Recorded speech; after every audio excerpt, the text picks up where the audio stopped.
guys. Kasi doon din guys sa Porto Hele, nung magpa-winter na, may lumalabas siya guys na yung bulaklak lang talaga siya tumubo. Tapos pag hinukay mo siya ay may buto siya sa ilalim.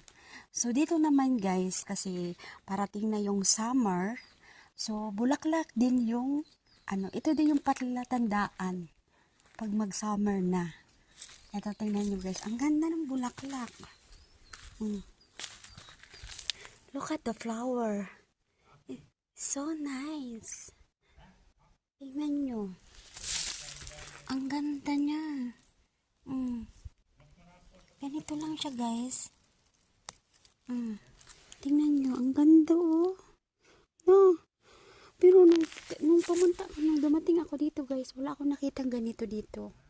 So sabi kasi sa akin ni Tomas, pag mag-summer daw ganito na yan. Ito daw yung naglalabas pag mag-summer na. Marami na nga dito guys, tingnan nyo. Marami na dito guys nagsilabasan. Nandito. Dito sila. Tingnan nyo guys. Ito din sila. Hindi yan tinanim guys. Ayan na oh. Tingnan nyo. Ito naman, ang kulay niya nito ay puti. Yun ay parang purple yun. Ayan.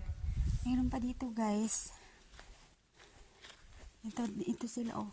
Nagsilabasan na sila. Tingnan nyo guys.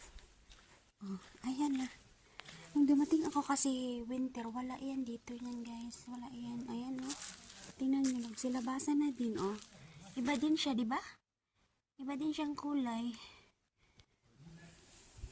Sa Porto Hele guys, oo din doon. Bulaklak din siya. Yun.